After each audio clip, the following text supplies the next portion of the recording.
அனைவருக்கும் வணக்கம். இந்த காணொளி நேற்றைய தினம் யாழ்ப்பாணத்துக்கு வருகிற ஸ்ரீலங்காவினுடைய அரசு தலைவர் தெரிவித்த கருத்துக்களின் பின்னால் இன்று பேசப்படுகின்ற விடயங்கள் தொடர்பாக. உண்மையிலே இந்த விடயங்கள் எல்லாம் பேசாமல் இருக்க வேண்டும் என்றாலும் சில வேளை மனம் பொறுப்பதில்லை. இன்றைக்கு இந்த காணொலிகளை பார்க்கின்ற போது ஒரு விதம் கோபமும்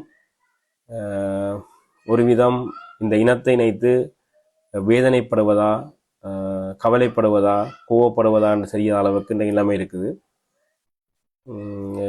இந்த என்பிபி முலாம் பூசப்பட்ட ஜேவிபியினுடைய உருட்டுக்கள் புரட்டுக்களை நாங்கள் தொடர்ந்து அம்பலப்படுத்தி வாரோம்.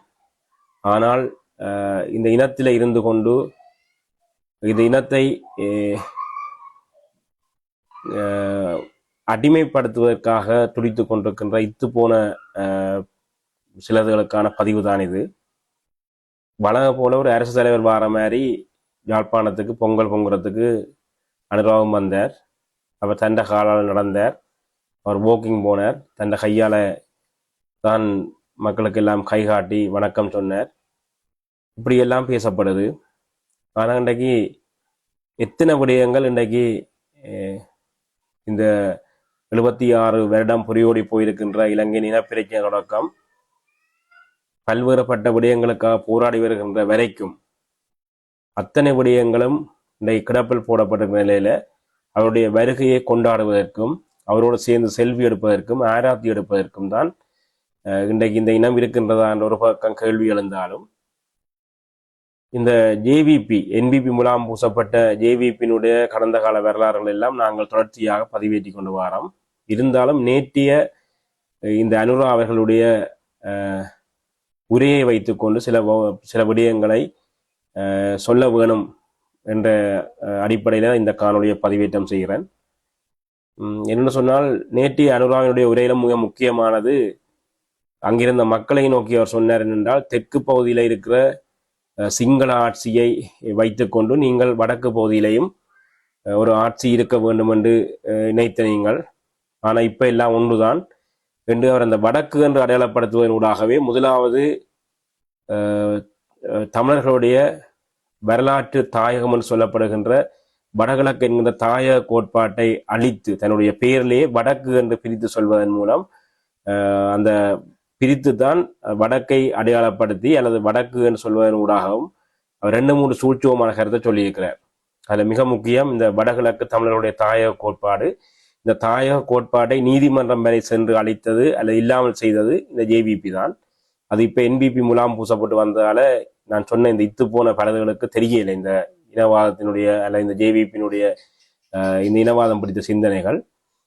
அடுத்த விடயம், தென்னிலங்கையில் ஒரு சிங்கள ஆட்சி இருக்கிறதால நீங்கள் எல்லாரும் அதற்கு தான் இருக்க வேணும், நீங்க அடிமைப்பட்டு தான் இருக்க வேணும் அல்ல என்றதை அவர் மறைமுகமாக சொல்லி போட போயிருக்கார். உங்களுக்கு எந்த அதிகாரமும் தேவையில்லை.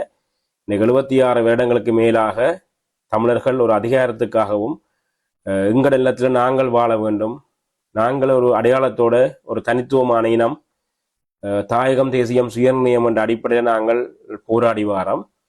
எல்லாத்தையும் மீட்டு போக வைப்பதற்காக எங்களுடைய மக்களுக்கு முன்னாலேயே இருந்து கொண்டு அவர் இப்படி ஒரு கருத்தை சொல்லி போட்டு போறார். நாங்களுடைய கைதட்டி அனுரா அப்படி நடந்து போனார், அவர் கைகாட்டினார், அவர் சிம்பிளான மனுஷன் என்று எழுதுகிற அளவுக்கு இன்றைக்கு இந்த இனம் இந்த போராட்டத்துக்குள்ள இத்தனை உயிரை கொடுத்த இனம், இன்றைக்கு எத்தனையோ பேர் இந்த எல்லைகளில் தியாகம் செய்த வரலாற்றை சொன்ன இனம், ஒரு வரலாற்று தலைவனை கொண்டிருந்த இனத்துக்கு இன்றைக்கு இந்த அனுரா ஒரு தலைவனாக தெரிகிறது மிக கோபத்தையும் மிக கவலையும் தருது. பல்வேறுபட்ட விடயங்களை சொல்லலாம். இந்த என்பிபி உருட்டுகள் கடந்த கால உருட்டுகளை நாங்கள் பதிவேற்றி கொண்டே இருக்கிறோம். நேற்றைய தினம் கூட பல பேருந்துகளில் மக்கள் அழைக்கப்பட்டு தான் அந்த கூட்டம் நடந்திருந்தது. அந்த கூட்டத்துக்கு வருவதற்கு கூட வெள்ள நிவாரணம் வழங்கப்பட்டவர்களும் அதற்காக பெயர் குறிப்பிடப்பட்டவர்களும் வாங்கோன்னு சொல்ற அளவுக்கு தான் இவர்களுடைய வங்குரோத்து அரசியல் இருக்கின்றது. மற்றவர்களை அடையாளப்படுத்தி மற்றவர்களை கேவலப்படுத்தி மற்றவர்களை சொல்லி ஆட்சி விட மீறிய இந்த என்பிபி முலாம் பூசப்பட்ட இந்த ஜேவிபி இப்ப செய்கிற அத்தனையும் இந்த வங்குரோத்து அரசியல். இன்னைக்கு அவருடைய பேச்சில எனக்கு எந்த விடயமும் தமிழர்களுடைய அது இனப்பிரச்சனை தீர்வா இருக்கலாம், கைதிகளுடைய விடுதலையா இருக்கலாம், பயங்கரவாத தடை சட்டம் நீக்கமா இருக்கலாம், சாதாரணமாக 2 இராணுவத்தோட நடந்து போற அனுரா யாழ்ப்பாணத்தில் நடந்து போற என்ற ஒளிப்படங்கள் வருதுன்னு சொல்லி சொன்னால் இதற்காக பயங்கரவாத தடை சட்டம் என்ற கேள்வியை கூட இந்த அடிமைகளாக இருக்கிற என்பிபியினுடைய அடிமைகளாக இருக்கிற இந்த பாராளுமன்ற உறுப்பினர்கள் கூட கேட்க மாட்டார்கள் என்றால் அவர்கள் அடிமைகள், அடிமை சாசனம் எழுதப்பட்டவர்கள் கேட்க மாட்டார்கள். எனவே இது கொதிக்குது. இன்றைக்கு பயங்கரவாத தடை சட்டம் தமிழர்கள் மீது அதிகமாக பிரயோகிக்கப்படுகின்றது. இன்றைக்கு சாதாரண ஒரு ஜனாதிபதி 2 ஒளிப்படங்களை இந்த முகப்புத்தர விழாவை வருது. ஒன்று மஹிந்த ராஜபக்ச அவர்கள் ஒரு காவலர்ல இருந்து எட்டி பார்க்கிறதையும், தற்போது அனுரா அவர்கள் மிக சாதாரணமாக 2-3 இராணுவத்தினர் புடை சூழ அந்த ரோட்ல நடந்து போறதையும் காட்டுது. அப்படின்னு சொல்லி சொன்னால் இப்ப பயங்கரவாத தடை சட்டம் ஒரு அச்சுறுத்தல் இல்லாம ஒரு ஜனாதிபதி ஒரு தமிழர் பகுதியில நடந்து போறேன்னு சொல்லி சொன்னால் இதற்காக பயங்கரவாத தடை சட்டத்தை வச்சுக்கிறீங்கன்னு கேட்கிற அளவு கூட ஒரு துப்பில்லாதவர்கள்லாம் இன்றைக்கு என்பிபிக்குள்ள பாராளுமன்ற உறுப்பினர்களாகவும் அல்லது அவர்களுக்கு அடிகாவர்களாகவும் இருக்கின்றார்கள். இவர்களுக்கு தான் இந்த பதிவை இவர்கள் பார்க்க வேணும். நாங்கள் தொடர்ச்சியாக பதிவேற்றி வாரோம். அடுத்தபடியும் இந்த தையட்டி விகாரை, இந்த தையட்டி விகார சட்டவிரோதமாக கட்டப்பட்டு இந்த தையட்டி விகாரைக்கு ஏதோ தீர்வுதாரன்னு சொல்லி பேக்காட்டி நேற்றைய அனுராவினுடைய கூட்டத்தில முதல் வரிசையில இந்த தையிட்டி விகாரையை சட்டவிரோதமாக கட்டியிருக்கின்ற அந்த விகாராதிபதி முன் வரிசையில இருத்தப்பட்டதிலிருந்து அந்த தையிட்டு சட்டவிரோதமான விகாரையை அனுரா அங்கீகரித்து தான் அந்த விகாராதிபதியை அடுத்து கூப்பிட்டுக்கிறார். அப்ப அந்த இடத்துல கூட என்பிபி எடுபடிகளுக்கு அல்லது இந்த தமிழர்களுக்கு ஏதோ தாம்பாளத்துல வச்சு தரப்போறோம் என்று சொல்லி பேக்காட்டுவர்களுக்கு அந்த கேள்வியை கேட்க முடியல. இந்த சட்டவிரோதமான விகாரையை கட்டின விகாராதிபதியை கொண்டு வந்து நீங்கள் எப்படி அவர்களுக்கு அங்கீகாரத்தை இந்த இடத்துல கொடுத்து இவர்கள் இருத்துவீர்கள் என்று கேட்கறதுக்கு அவர்களுக்கு துப்பில்லை, சுரணை இல்லை. உண்மையா சுரணை இருந்திருந்தால் அவர்கள் என்பிபிக்கு இன்றைக்கு அடிகாவி கொண்டும் அல்லது என்பிபிக்கு வக்காலத்து வாங்கி கொண்டும் தெரிய மாட்டினோம். நாங்கள் ஏற்கனவே பதிவேற்றம் செய்யப்பட்ட பல ஒளிப்படங்கள்ல, குறிப்பாக இந்த பலாலி பகுதியில மயிலட்டி பகுதியில 2010 முதல் இருந்த பல கோயில்கள் தேவாலயங்கள் அழிக்கப்பட்டிருக்குது, திட்டமிட்டு இராணுவத்தால் அழிக்கப்பட்டிருக்கிறது. இன்றைக்கு சட்ட ரீதியான தமிழ் மக்களுடைய காணிக்க சட்டவிரோதமான விகாரையை கட்டி போட்டு இன்றைக்கு அதற்கு ஒரு தீர்வு வழங்க முடியாத ஒரு அனுராவால இந்த இனப்பிரச்சனைக்கு தீர்வு வழங்க முடியுமா அல்ல இந்த இனக்கத்தை ஏற்படுத்த முடியுமான்றதான் நீங்க மிகப்பெரிய கேள்வி.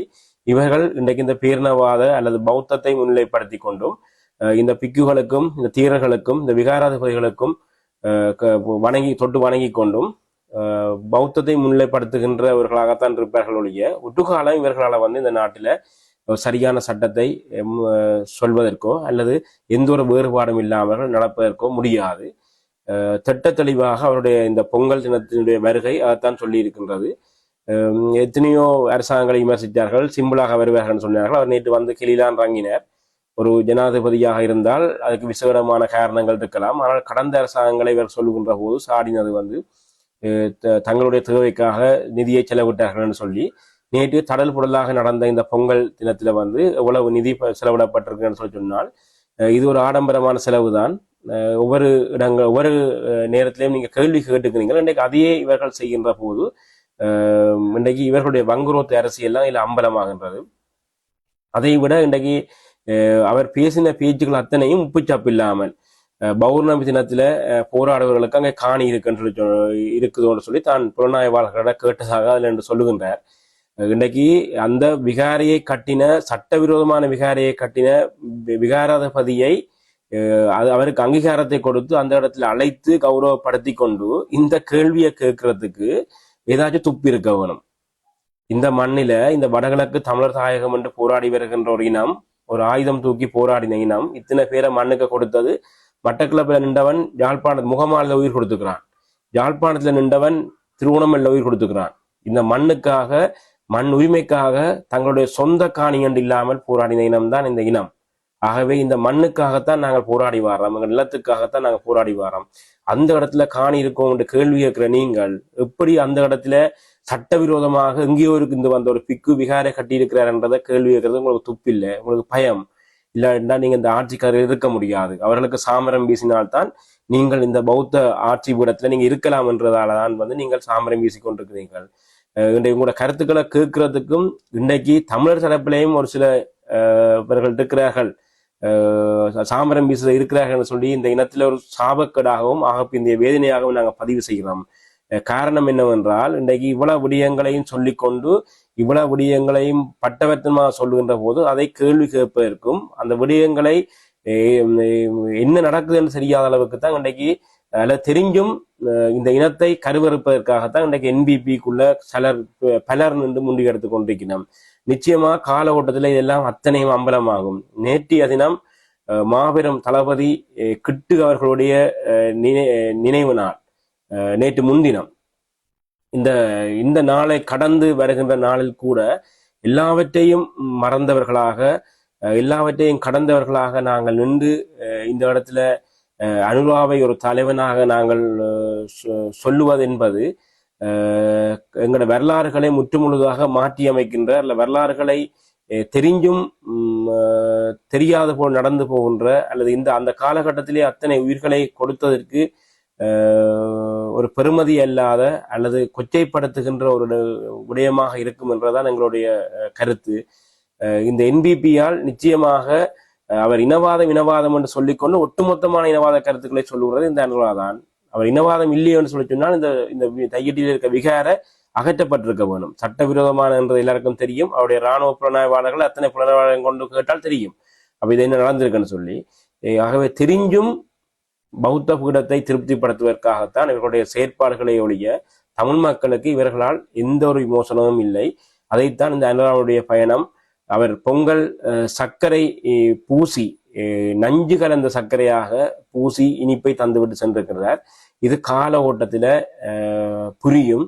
கடந்த ஒவ்வொரு அரசாங்கங்களும் செய்ததை விட மோசமான அரசியலை இந்த என்பிபி மூலம் பூசப்பட்ட ஜேவிபி செய்து கொண்டு வருகிறது. இது கால ஓட்டத்தில் நிச்சயமாக காலம் எல்லாத்தையும் வெளிப்படுத்தும். கால ஓட்டத்தை எல்லாம் வெளுக்கின்ற நேரம் இந்த என்பிபிக்குள்ள நின்று கொண்டு அடிமை சாசனம் எழுத நிற்கின்ற பலருடைய முகங்களும் வெளுக்கும் என்றதான் நாங்கள் இந்த அனுராவினுடைய வருகைக்கு பின்னெழுந்திருக்கின்ற கருத்துக்களின் ஊடாக சொல்லுகின்ற செய்தியாக இருக்கும். நன்றி.